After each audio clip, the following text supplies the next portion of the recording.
You are worthy to be praised.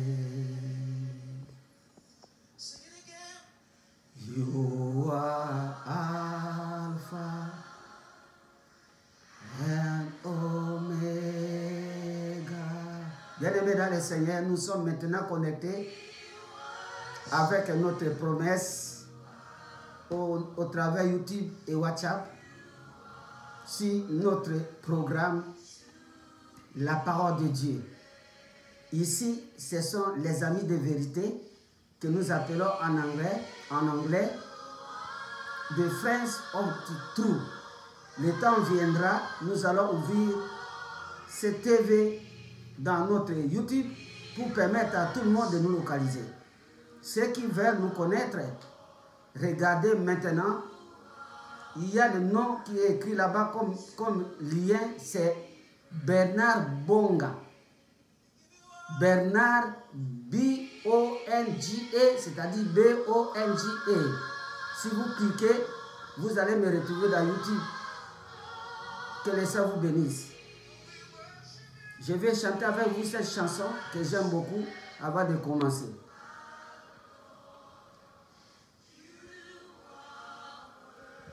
Je demande les excuses pour la journée d'hier. Nous avons un problème de réseau. C'est pourquoi nous voulons le faire aujourd'hui. You are Alpha and Omega. We worship you, our Lord. You are worthy to be praised.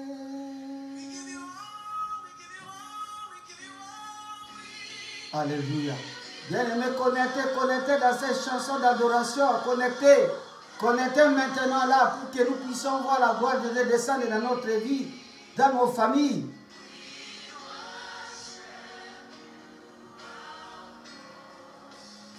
You are worthy to be praised. We give you all the glory. We worship you, our Lord. You are worthy to be praised. We give you all the glory. We worship you, our Lord. Hallelujah. Worthy to be praised. Give you all the glory. We worship you, our Lord. You are worthy to be praised. Give you all the glory. We worship you, our Lord.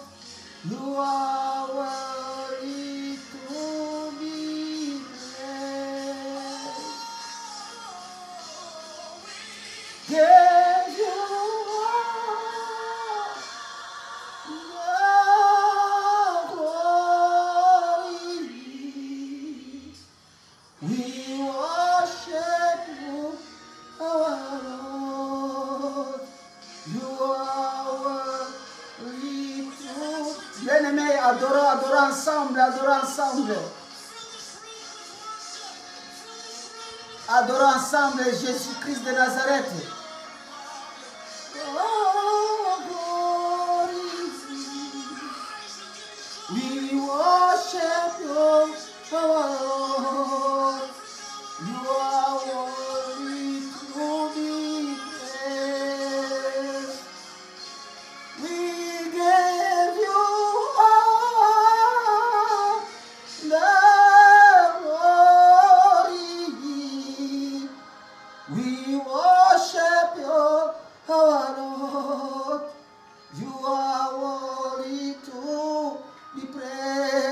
Alléluia. Alléluia, l'homme de Galilée. Alléluia, les principes de la création. Alléluia, l'héros de nos combats. Elle est lionne, Dieu très haut. Que ton nom soit célébré et élevé. Que ton nom soit glorifié sur toute la terre. Que ton nom soit glorifié parmi ta création éternelle. Merci pour cette parole que tu me donnes pour partager avec ton peuple.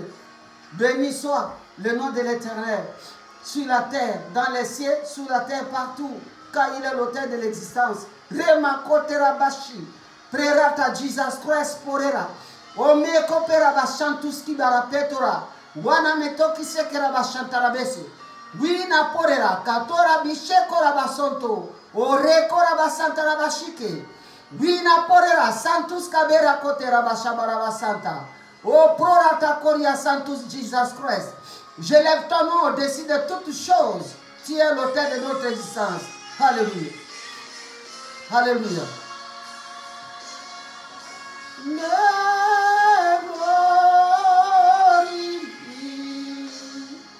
We worship you, our Lord. You are worthy to be praised.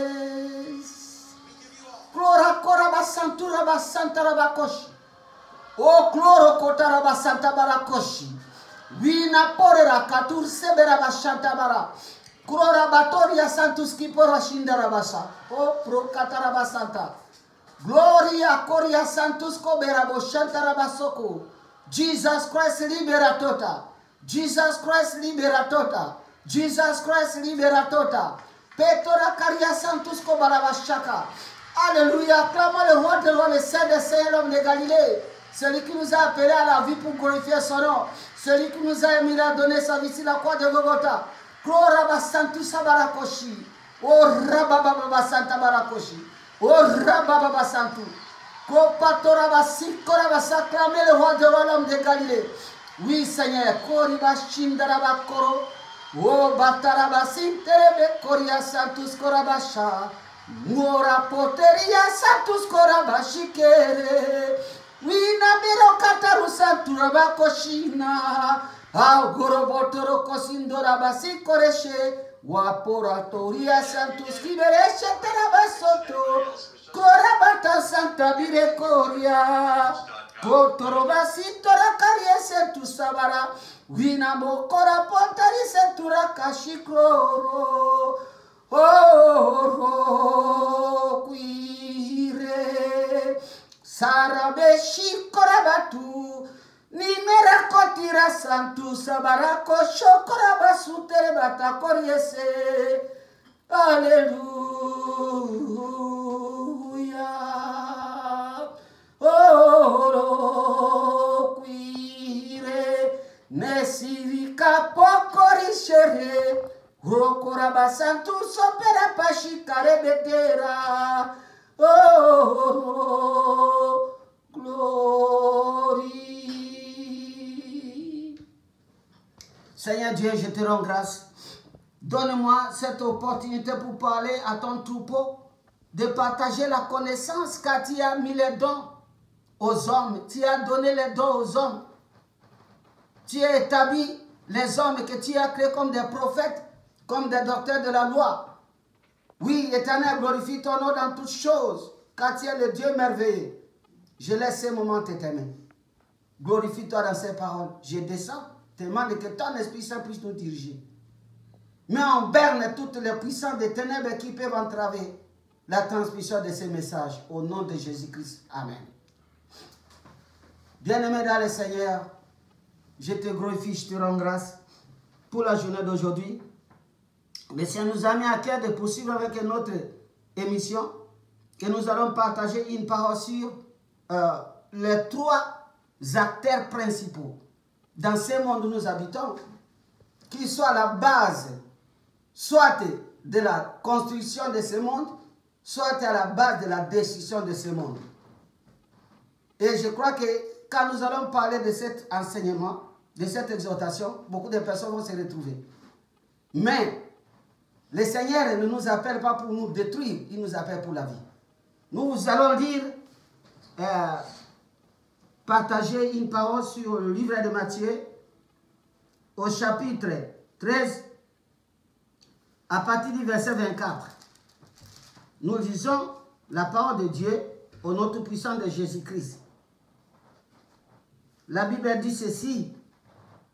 Il leur proposa une autre parabole et il dit, le royaume des cieux est semblable à un homme qui a semé une bonne semence dans son champ. Mais pendant que les gens dormaient, l'ennemi vint et sema l'ivraie parmi les blés et s'en alla. Lorsque l'herbe eut poussé et donné du fruit, l'ivraie parut aussi. Les serviteurs du maître de la maison vinrent lui dire, Seigneur, n'as-tu pas semé une bonne semence dans ton champ? D'où vient donc qu'il y ait de l'ivraie? Il leur répondit, c'est un ennemi qui a fait cela. Et le serviteur lui dit, veux-tu que nous allions l'arracher? Non, dit-il, de peur qu'en arrachant l'ivraie, vous ne détruisez, déraciniez en même temps le blé. Laissez croître ensemble l'un et l'autre jusqu'à la moisson. Et à l'époque de la moisson, je dirais au moissonneur, arrachez d'abord l'ivraie et liez-la en gerbe pour la brûler, mais amassez le blé dans mon grenier. Nous allons lire encore dans le verset, à partir du verset 36, du même chapitre 13, jusqu'au verset 43. Alors, il renvoya la foule et entra dans la maison. Ses disciples s'approchèrent de lui et dirent, expliquez-nous la parabole de l'ivraie et du champ. Il répondit, celui qui sème la bonne semence, c'est le Fils de l'homme. Et c'est Christ lui-même. La semence, le Fils de l'homme, c'est Jésus. Le champ, c'est le monde. Et la bonne semence, ce sont les fils du royaume. L'ivraie, ce sont les fils du malin. L'ennemi qui l'a semé, c'est le diable. Et la moisson, c'est la fin du monde.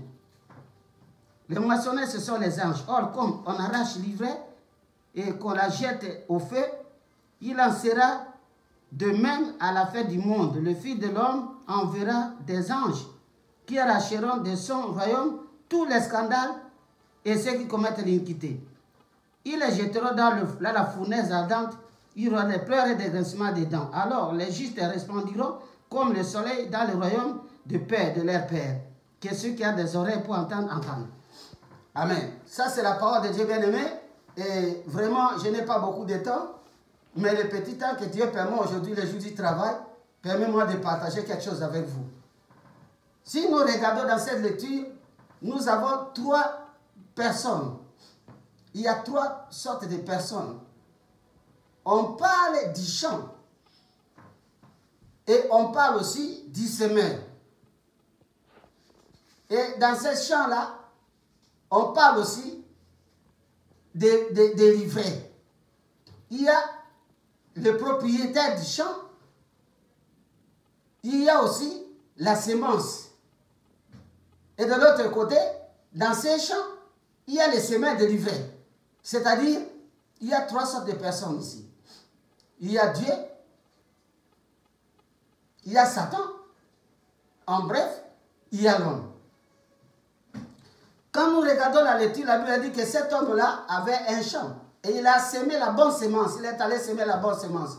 Pendant que les gens dormaient, l'ennemi est venu semer l'ivraie dans le champ. Mais un jour, les serviteurs de la maison du maître sont allés regarder. Ils sont allés au champ. Mais ils ont trouvé dans le champ que le blé commençait à grandir, la bonne semence commençait à grandir, mais il y avait aussi l'ivraie. Il y avait l'ivraie dans le champ qui commençait à accompagner la bonne semence. Mais alors maintenant, lorsqu'ils sont rentrés dans la maison, ils ont demandé au maître du champ, au maître de la maison. Ils ont dit, maître, est-ce que n'as-tu pas semé la bonne semence dans ton champ? Oui. Mais comment se fait-il que nous avons aussi trouvé l'ivraie dans les champs? Le maître a dit, c'est l'ennemi qui a fait ça, c'est un ennemi. Et ils ont demandé au maître de la maison, est-ce que veut-il que nous puissions aller l'arracher? Le maître de la moisson, le maître du champ, le maître de la maison a dit non, n'allez pas couper maintenant, de couper aussi le blé. Laissez livrer, laissez aussi la bonne semence grandir ensemble. Le temps viendra de la moisson. J'enverrai les moissonneurs, ils vont couper d'abord l'ivraie, l'entasser et le jeter dans le feu pour être brûlé. Mais quant au blé, ils seront gardés dans mon grenier. Mais lorsqu'ils sont partis, les gens ont commencé à se disperser. La Bible déclare que les apôtres, les disciples ont posé la question. Maître, expliquez-nous vraiment au sujet de l'ivraie, au sujet du champ. Qu'est-ce que cela veut dire? Alors, Jésus a commencé à leur expliquer. Vous savez ce qui se passe? L'ivraie et la bonne semence. Celui qui sème la bonne semence, c'est le Fils de l'homme. Le champ, c'est le monde. La bonne semence, c'est le Fils du royaume, c'est-à-dire ceux qui craignent Dieu, qui aiment le Seigneur. Les enfants de Dieu qui marchent dans la sainteté, qui marchent selon les commandements du Seigneur. Mais il a aussi parlé, il a dit, et l'ivraie, c'est le fils du malin. Qui a fait ça? C'est le diable. C'est-à-dire le diable a semé l'ivraie dans ce monde, dans les champs de Dieu. Il a semé l'ivraie et cet ivraie on appelle les fils du malin, c'est-à-dire ceux qui marchent dans le péché, dans la méchanceté, dans la sorcellerie, dans le fétichisme, dans tout ce qui est mauvais. Et le Seigneur a montré clairement que c'est ça. Il y a deux catégories de personnes ici. Il y a la bonne semence qui sont les enfants de Dieu, ceux qui craignent Dieu, et l'ivraie qui sont ceux qui marchent dans la rébellion, dans la méchanceté, qui vivent dans le péché. Et je voulais revenir très vite, bien aimé, pour montrer que lorsque Dieu a créé l'homme, il a créé le monde, il a établi l'homme dans ce monde. Dieu n'avait pas créé une mauvaise personne. Dieu n'a pas créé, il n'a pas envoyé dans ce monde les voleurs, les assassins, les criminels, les impudiques, les ivrognes, les criminels et tout ce que vous connaissez. Dieu a créé l'homme pur comme lui-même, parce que la Bible a dit que Dieu a créé l'homme à sa ressemblance. Quand nous sommes venus du Seigneur, nous sommes venus de Dieu, nous avons été créés, envoyés dans ce monde. Personne n'est venu avec l'esprit de vol, avec l'esprit de la sorcellerie. Dieu n'a pas conçu ça. Dès que tu es entré dans le ventre de ta mère, pas que Dieu dit, quand tu es dans le ventre de ta mère, je te connaissais. C'est-à-dire, quand nous étions encore dans le sein de nos mamans, Dieu nous connaissait, pas que c'est lui qui nous a envoyés. Mais lorsqu'il nous a créés, il n'avait pas une semence diabolique. Il nous a envoyés purs, comme la bonne semence dans le monde. Comme quelqu'un qui va dans les champs. Il sème le maïs, il sème je ne sais pas. Et il attend croître. Mais pendant la croissance, pendant que cette croissance commençait à grandir, quelque chose s'est passé. Pendant que les gens dormaient. Qu'est-ce que cela veut dire? C'est-à-dire, à un moment donné, ce n'est pas quand on dort dans le sommeil, parce que le sommeil aussi est dans le plan de Dieu. Mais nous dormons comment? Nous dormons lorsque nous sommes dans l'ignorance. La Bible déclare mon peuple périt, faute de connaissance. Lorsque nous dormons dans l'ignorance, nous allons chez les féticheurs. Ils ont semé quelque chose. Nous allons voir les charlatans, ils sèment quelque chose. Les marabouts et consorts. Ce qui veut dire qu'aujourd'hui, ceux qui étaient comme des bonnes semences sont devenus des ivraies. Et Dieu nous a montré ces deux catégories de personnes. Bien-aimés dans le Seigneur, sache bien, toi qui es voleur, assassin, impudique, je ne sais pas, que Dieu ne t'a pas créé tel que tu es là. Dieu a envoyé dans ce monde, dans son champ, que la Bible déclare que le champ c'est le monde. Et si vous lisez dans 1 Corinthiens 3, verset 9, la Bible dit, nous sommes ouvriers avec l'Éternel. Et vous êtes le champ de Dieu. Le champ de Dieu, c'est le monde. Et Dieu nous a semés. Comme les cultivateurs sèment dans le champ. Nous avons été créés, envoyés dans ce monde comme des bonnes semences. Mais en venant dans ce monde, il y a la dissimulation. Le diable a dissimulé ces choses. Au travers de la coutume, au travers des pratiques, au travers même de la société. Pas qu'on dit que l'homme est naturellement bon, mais c'est la société qui le rend mauvais. Peut-être avec les mauvaises amitiés, les mauvais compagnons, tu es devenu tel que tu es devenu. Mais l'amour de Dieu ne s'est pas éloigné de vous. Pas que jusqu'aujourd'hui, il a encore ses paroles. Pour que ceux qui sont encore désœuvrés puissent accepter Jésus-Christ comme Sauveur et Seigneur et qui devienne la bonne semence dans le monde. Pas que la fin de tout ivraie, c'est d'être jeté au feu. Alors, le feu, c'est le feu de l'enfer pour être brûlé éternellement. Parce qu'il dit qu'il y aura des grincements, des pleurs et des grincements de dents. Maintenant, nous ne sentons rien. Mais quand nous mourrons, il y a d'autres réalités. Pas qu'en réalité, dans l'homme, c'est l'esprit. Nous sommes deux. Il y a le corps, il y a aussi l'esprit qu'on ne voit pas. Voilà pourquoi, bien aimé, comme le temps était de partir, j'ai voulu seulement introduire quelque chose. J'avais préparé un long enseignement, mais le temps ne nous a pas permis de lancer. Je reviens pour vous donner quelque chose quand même, et nous allons continuer les jours qui vont suivre. C'est-à-dire quoi? Ici, maintenant, dans ce monde bien-aimé, tu peux te situer en rapport avec ces paroles. Si tu es impudique, la Bible dit, ni les voleurs, ni les ivrognes, ni les impudiques, ni les prostituées, ni les débauchés, ni les méchants, ni les tueurs, ni les assassins, ni les féticheurs, ni les charlatans, ni les magiciens, ni les sorciers. Tous ceux qui commettent l'iniquité n'hériteront pas le royaume des cieux. On ne se moque pas de Dieu. Sa parole ne passera pas, tout passe. Mais la parole reste intacte. Vous savez pourquoi la parole de Dieu ne change pas et que réellement les gens iront à l'enfer? Dieu ne peut pas accepter qu'on les déclare menteurs. Dieu ne peut pas être menteur. Ce qu'il a dit, il les protège pour que cela s'accomplisse. Voyez, quand nous revenons dans la Bible, dans Genèse, je n'aurai pas le temps de lire maintenant, la Bible dit quoi? Lorsqu'il a créé Adam et Ève, un jour, il a donné la loi. Ne mangez pas, ne touchez pas au fruit de cet arbre. Le jour où vous mangerez ces fruits, vous mourrez. Mais le serpent, qui était l'animal le plus rusé, est venu, il s'est présenté devant la femme. Il a posé une question. Est-ce que réellement, Dieu a-t-il dit, vous ne mangerez pas de ces fruits? Et elle va commencer à expliquer, non, Dieu n'a pas dit qu'il ne faut pas manger de tous les arbres, le fruit de tous ces arbres dans les champs. Mais au sujet de cet arbre de la connaissance du bien et du mal, nous ne toucherons pas de peur à mourir. Qu'est-ce que le diable a dit? Non, le diable, Dieu vous trompe, il ment. Dieu peut mentir. Jésus a dit, je suis la vérité. Et il a dit quoi? Si vous mangez, vous serez comme lui, au sujet de la connaissance, et vous ne mourrez point.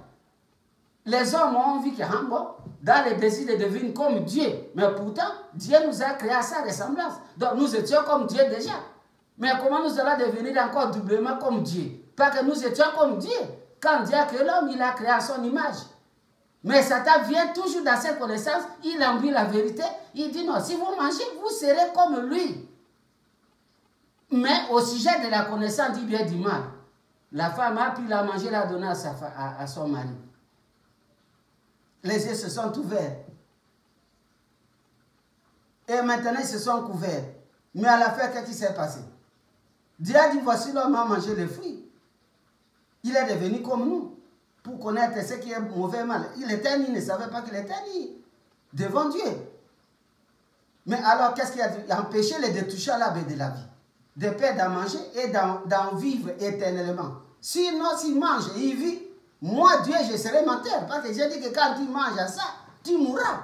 Alors, pour protéger sa déclaration, ses paroles, la mort s'est accomplie depuis Adam et Ève jusqu'à aujourd'hui. Et il n'y a pas d'autre chemin. Vous et moi, vous qui me regardez, même moi qui vous enseigne, même un roi, un président, un général, un riche, un pauvre, je ne sais pas. La fin de tout homme, c'est la mort. Pas que c'est ainsi dit l'Éternel. Dieu a dit, vous mourrez.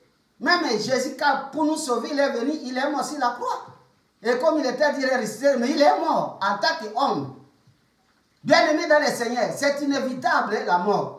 Et aussi c'est inévitable l'enfer. L'enfer pour les pécheurs, pour les sorciers, les méchants, les adultères, les impudiques, les magiciens, tout cela. Dieu a dit quoi? Si vous continuez à le tirer, il dit, dans le verset 42, il dit au verset 41, le Fils de l'homme enverra ses anges qui arracheront de son royaume tous les scandales et ceux qui commettent l'iniquité. et ils les jetteront dans la fournaise ardente, où il y aura des pleurs et des grincements de dents. Cette parole-là, Jésus, Dieu, il ne peut pas trahir, même si moi je sers Dieu tel que je suis devant vous, et que je mets dans ces choses, je ne verrai pas le Seigneur, j'irai au feu. Il est très strict à sa parole, il respecte sa parole.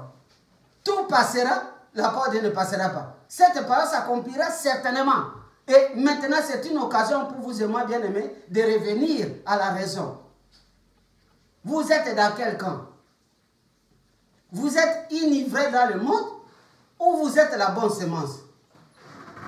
Quelle catégorie de personnes êtes-vous? Vous êtes enivré ou vous êtes la bonne semence? Si vous êtes une bonne semence, gloire à l'Éternel. Glorifie Dieu et préserve-toi de tout mal. Persévérer dans la sanctification, l'obéissance à Dieu, persévérer dans la sainteté, dans la repentance permanente, parce que nous habitons dans un monde de péché. Il faut toujours se sanctifier 24 sur 24 en attendant ces jours-là. Mais si vous êtes ivrais, impudique, sorcier, magicien, vous égorgez les autres, vous êtes dans la sorcellerie pour se dédoubler la nuit, se transformer en insecte ou en serpent pour faire du mal aux autres. Et le diable vous a montré que non, ces gens se dédoublent, ils vont dans le monde des esprits. Et ils voient, voilà, le monde réel. Ils pratiquent ce qu'il faut. Ils jettent le mauvais sort. Quelqu'un est mort, il a dit, voilà la vérité. Et ils croient. Mais c'est un mensonge, parce que le diable n'a pas d'amis. Le diable s'en fout de l'être humain. Il s'en fout. Il a perdu le ciel. Il ne voudra jamais que toi et moi, nous puissions aller au ciel.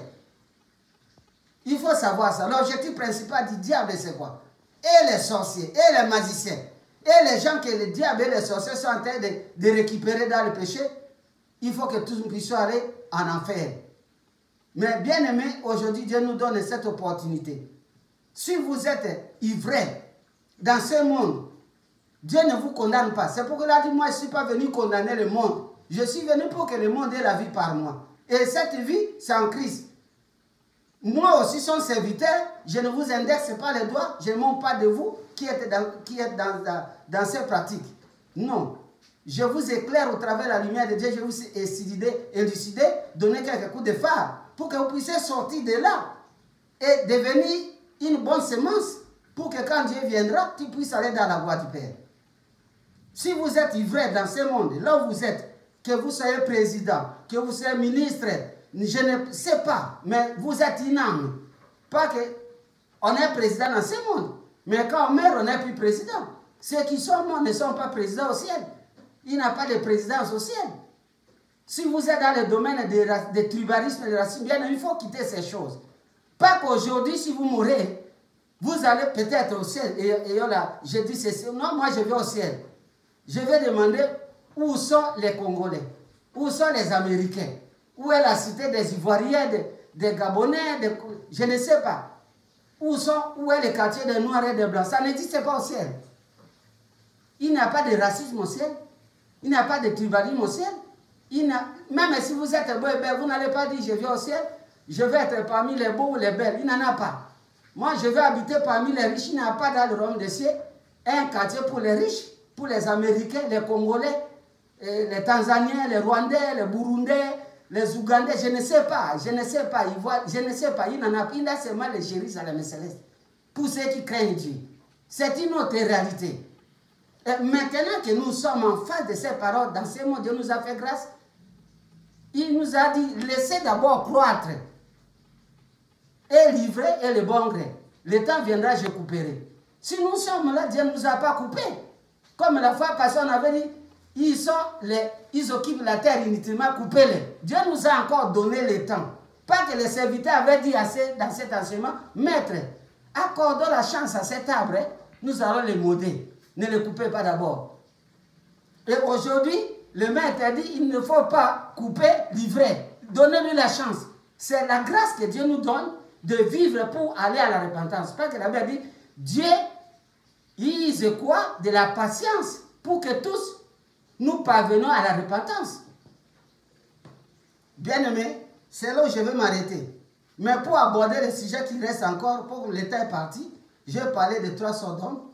C'est-à-dire, en bref, il y a Dieu, il y a Satan. 3 acteurs, Dieu, Satan et l'homme.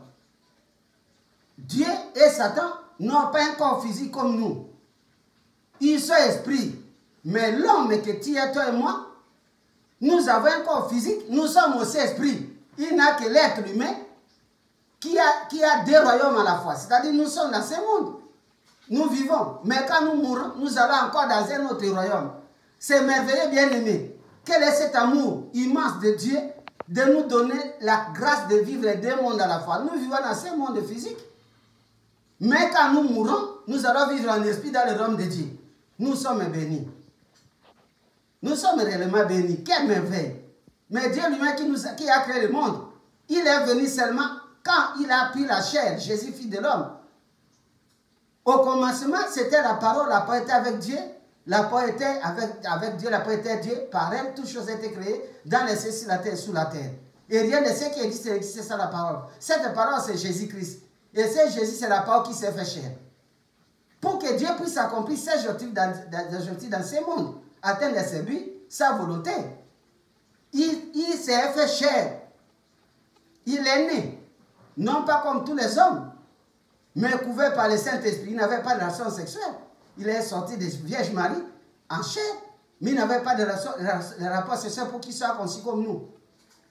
Vous comprenez le langage de Dieu? Il est venu dans ce monde, il nous a enseigné le chemin à suivre. 33 ans sur la terre, il n'a commis aucun péché. C'est terrible. Dans un monde en feu, en sang, il a rencontré les ennemis, on l'a giflé, on l'a insulté, on a s'est moqué de lui, mais il n'a pas péché. Il est rentré au ciel pour nous sauver. Après l'amour, il est resté au ciel. Satan n'a pas un corps. Il ne peut pas aussi avoir un corps parce qu'il n'est pas le créateur. Mais ce qu'il peut faire, c'est quoi? Pour atteindre, accomplir sa volonté, atteindre ses objectifs dans ce monde, il a besoin d'un corps. Donc il n'a pas que l'être humain qui a besoin d'un corps. Et Dieu et Satan, tous ont besoin d'un corps.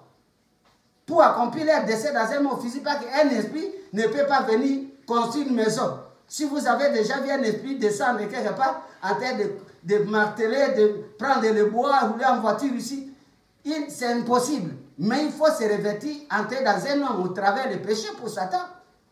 Et là, nous parlons des portes du diable des jours qui vont, la séance qui va suivre, pour accomplir ces décès, qui sont de détruire, de tuer, d'égorger. Bien-aimés dans le Seigneur,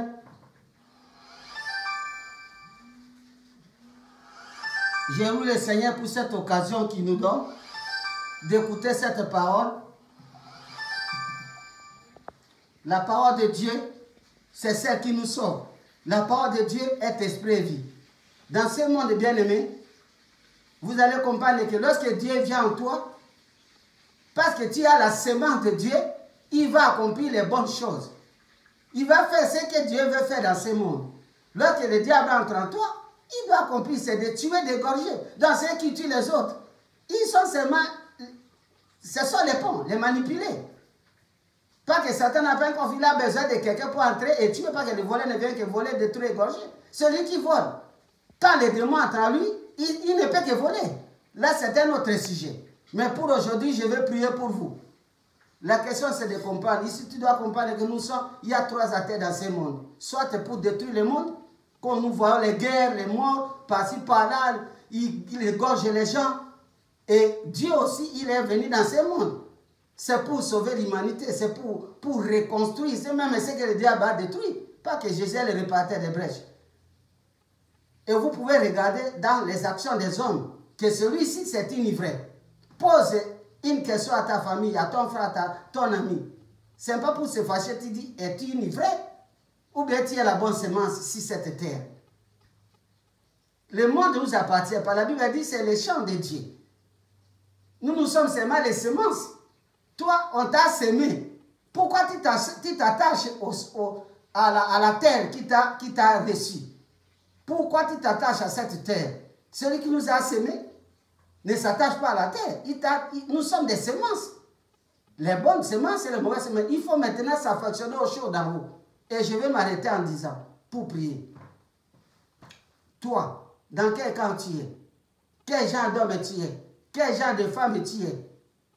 Tu es ivré ou tu es la bonne semence? Si tu es ivré, nous allons prier. Suivez-moi dans la prière pour recevoir Jésus. Et si vous l'avez reçu, dis Seigneur, je renouvelle l'engagement, je vais t'appartenir à tout jamais. Oui, Éternel des armées, suivez ma prière et répétez, Seigneur Jésus-Christ, je te remercie pour cette parole. Longtemps, je suis resté ivré dans les champs, dans ce monde. J'ai détruit le monde. J'ai détruit les autres. J'ai détruit les foyers. J'ai détruit les autres par la sorcellerie, la magie, par le fétiche. Je suis un homme qui a gardé la haine, je n'ai jamais pardonné. Je suis un meurtrier, pas que celui qui a la haine contre l'autre, c'est un meurtrier. Je suis un homme de jalousie. Quand l'autre est béni, je jalouse. Éternel, je suis venu à toi. Je demande pardon pour mes péchés. Pardonne-moi tous mes péchés. Lave-moi par ton sang. J'ouvre mon cœur. Je t'invite dans mon cœur. Viens entrer dans mon cœur. Sois mon Seigneur, mon Dieu.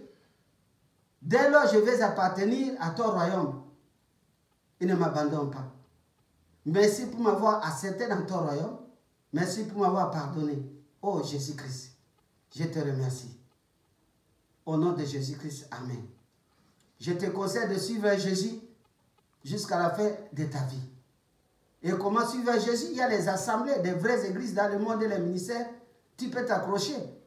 Voir un pasteur soumettre tes problèmes. Voir un homme de Dieu, ils vont prier pour vous, une femme de Dieu. Pour que tu puisses marcher, parce qu'il a dit, la marche avec Jésus, s'il faut demeurer dans l'église. Je vais prier pour vous. Seigneur Dieu, je te remercie pour cette parole. J'ai béni mon frère, ma soeur qui a suivi cette parole. Permets, Jésus, que tous, personne ne soit perdu. Pour que les jours, quand tu viendras dans ce monde, nous puissions tous être ramenés avec toi au ciel et vivre avec toi pour l'éternité. Ne permets pas que nous soyons perdus comme Judas. Nous voulons, Seigneur, il a été le tien, mais il est devenu le fils de la perdition. Il s'est pendu. Nous ne voulons pas nous pendre en vivant dans le péché. Pas que le péché, c'est un suicide. Demeurer dans le péché, c'est se suicider. Tu as dit mort, où est ta force? Où est ton aiguillon? Car l'aiguillon de la mort, c'est le péché. Lorsque nous péchons, c'est comme si nous nous enfonçons une épée en nous-mêmes. L'autodestruction. Éternel, protège-nous jusqu'à ton avènement. Au nom de Jésus-Christ, amen. Que Dieu bénisse.